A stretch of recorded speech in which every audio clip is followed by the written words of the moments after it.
नमस्कार। आप सभी को नवरात्रि पर्व के आज 7वें दिवस की और सप्तमी की बहुत बहुत शुभकामनाएं। आज के दिन आदिशक्ति को हम लोग काल रात्रि नाम से जानते हैं और पूजते हैं। आज का दिन काल रात्रि का है। माँ काल रात्रि को अनेक नामों से जाना जाता है, जैसे काली, भद्रकाली, महाकाली, भैरवी, मृत्यु, रुदाली, चंडी, महाचंडी आदि। आज के दिन योगी अपने मन को सहस्रार चक्र में स्थापित करते हैं और साधना करते हैं।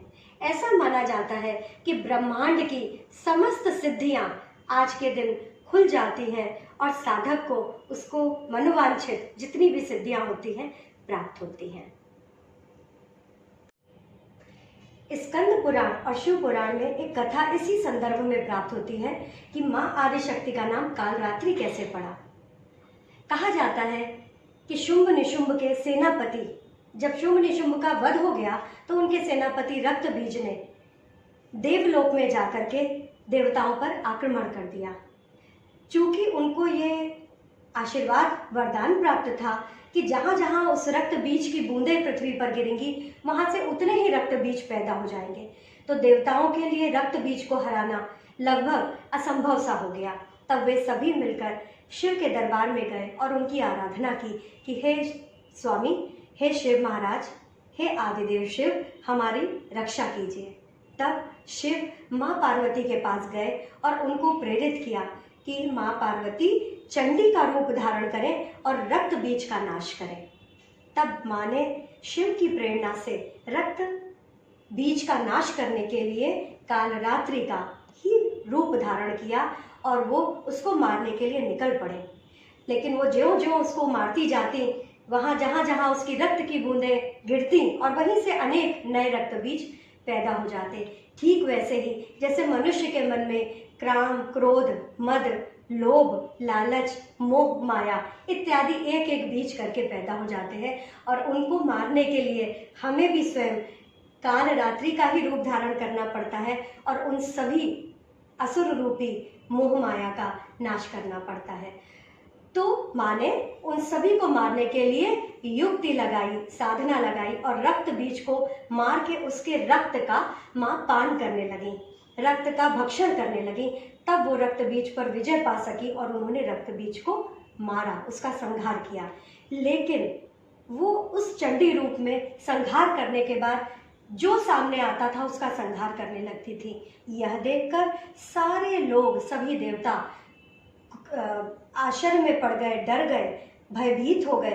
तब वह पुनः शिव की शरण में गए और उन्होंने कहा, हे आदिदेव महादेव, आप ही हैं जो माता की इस क्रोध की ज्वाला को शांत कर सकते हैं। तब शिवजी ने युक्ति लगाई और उन्होंने जब माँ आ रही थी तो उनके सामने वो लेट गए। माँ आगे रौंदती चली जा रही थी, दुश्मनों को मारती जा रही थी और अचानक उनका पांव शिव के ऊपर पड़ा। तभी उनकी क्रोध अग्नि शांत हो गई और उनकी जीभ बाहर निकल आई। ये स्वरूप माँ काली का रूप है, जिसकी हम सभी पूजा अर्चना और साधना करते हैं। माँ कालरात्रि के शरीर का रंग घने अंधकार की तरह एकदम काला है। सिर के बाल भी उनके बिखरे हुए हैं। गले में विद्युत की तरह चमकने वाली माला है। मुंड माला धारण किए हुए हैं और उनके 3 नेत्र हैं। ये तीनों नेत्र ब्रह्मांड के समान ही गोल हैं। इनसे विद्युत के समान चमकीली किरणें निस्सृत होती रहती है। माँ की नासिका के श्वास प्रश्वास से अग्नि की भयंकर ज्वालाएं निकलती हैं और इनका वाहन गर्दभ यानी गधा है। उसके ऊपर उठे हुए दाहिने हाथ में वर मुद्रा और इस मुद्रा से वो सभी को वर प्रदान करती हैं और दाहिनी तरफ के नीचे वाले हाथ में अभय मुद्रा है। बाईं तरफ ऊपर वाले हाथ में लोहे का कांटा और नीचे के हाथ में खड़ग अर्थात कटार है। माँ कालरात्रि का स्वरूप देखने में तो बहुत भयानक है, लेकिन ये सदैव ही शुभ फल देता है। इसीलिए माँ को शुभंकारी नाम से भी पुकारा जाता है। अगर भक्तों को किसी भी प्रकार का भय हो, अगर माँ कालरात्रि की पूजा की जाए तो वो सारे भय समाप्त हो जाते हैं। जैसे अग्नि भय, जल भय, जंतु भय, रात्रि भय, दिवस भय, शत्रु भय, भूत प्रेत दैत्य राक्षस दानव इत्यादि से जो भय लगते हैं ये सभी समाप्त हो जाते हैं। इनकी कृपा बनी रहती है और भय मुक्त हो जाता है व्यक्ति। इसी प्रकार मन वचन काया की पवित्रता रखते हुए यम नियम और संयम से यदि माँ की पूजा की जाए, आराधना की जाए, उनका स्मरण किया जाए तो वो हमेशा शुभ फलों को देने वाली होती है। आइए आज सप्तमी पर काल रात्रि माँ की पूजा हम सभी मिलकर करें। एक वेणी जपाकर्ण पूरा नग्ना खरा स्थिता लंबोष्ठी कर्णिकाकर्णी तैलाभ्यक्त शारीरणी वाम पादोल्ल सल्लोहलता कंटकभूषणा वर्धन्य मूर्धध्वजा कृष्णा काल रात्रिर भयंकरी।